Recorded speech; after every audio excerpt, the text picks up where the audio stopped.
তৎকালীন প্রধানমন্ত্রী ইন্দিরা গান্ধী ভারতীয় সেনাবাহিনীর প্রস্তুতি সম্পর্কে তাকে জিজ্ঞেস করলে তিনি উত্তর দিয়েছিলেন, I am always ready Sweety.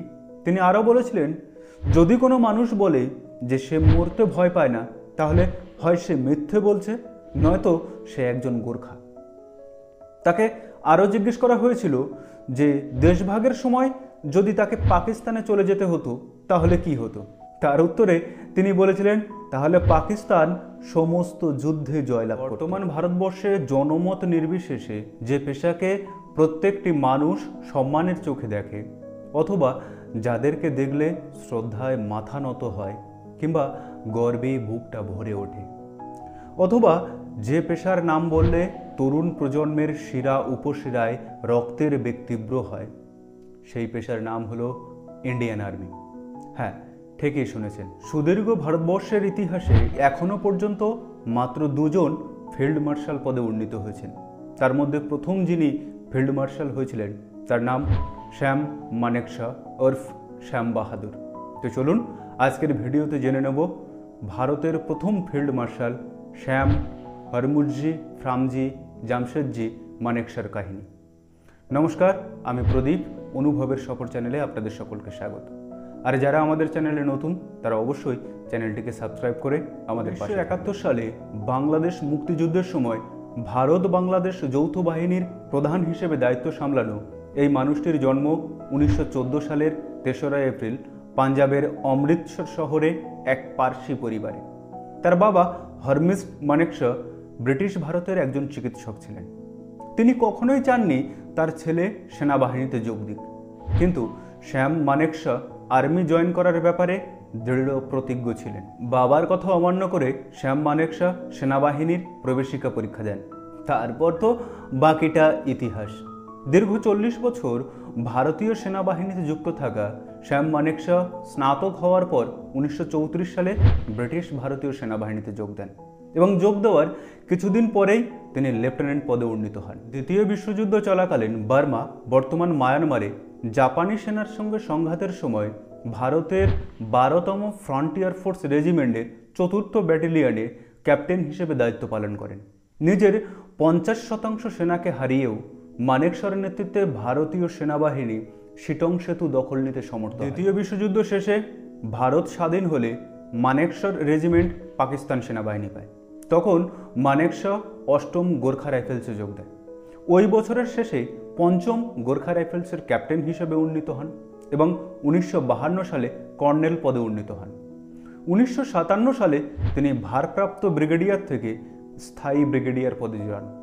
আর 1962 সালে ভারত চীন যুদ্ধের পর 1969 সালে সেনাপ্রধান নিযুক্ত হওয়ার পর তিনি ভারতের 3 বাহিনী, সেনাবাহিনী, নৌবাহিনী এবং বিমান বাহিনীকে একত্রিত করে আরও শক্তিশালী গড়ে তোলেন। প্রথম ভারতীয় সেনা হিসেবে ভারতের হয়ে 5টি গুরুত্বপূর্ণ যুদ্ধে অংশগ্রহণ করেছিলেন শ্যাম মানেকশা। দ্বিতীয় বিশ্বযুদ্ধ, 1947-এর ভারত পাকিস্তান, 1962-এর ভারত চীন, 1965-এর ভারত পাকিস্তান এবং 1971-এ বাংলাদেশ মুক্তিযুদ্ধ। তার একটি ছিল 25শে মার্চ 1971। বাংলাদেশের উপর নৃশংসভাবে ঝাঁপিয়ে পড়ে পশ্চিম পাকিস্তানের সেনাবাহিনী। আর বাংলাদেশের দিকে সাহায্যের হাত বাড়িয়ে দিতে ওই বছর 3রা ডিসেম্বর আনুষ্ঠানিকভাবে মুক্তিযুদ্ধে যোগ দেয় ভারত। আর যোগ দেওয়ার 12 দিন পর 93,000 পাকিস্তানি সেনা ভারতীয় সেনার সামনে অস্ত্র নামিয়ে রাখে।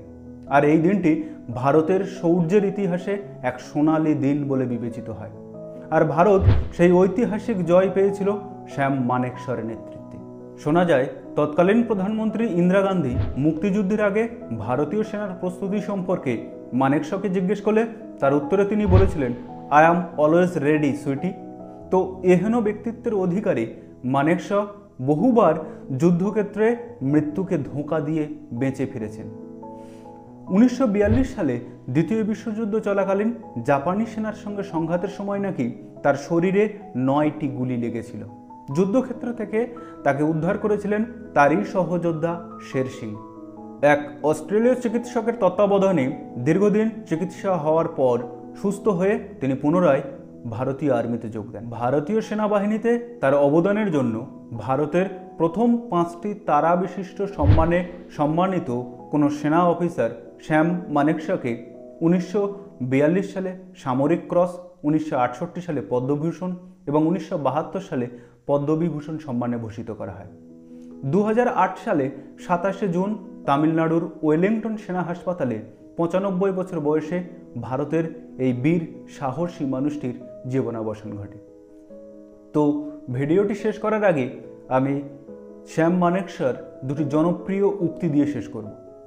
তো তার বলা প্রথম জনপ্রিয় উক্তিটি ছিল এরকম: যদি একজন মানুষ বলে যে সে মরতে ভয় পায় না, তাহলে হয় সে মিথ্যে বলছে, নয়তো সে একজন গোর্খা।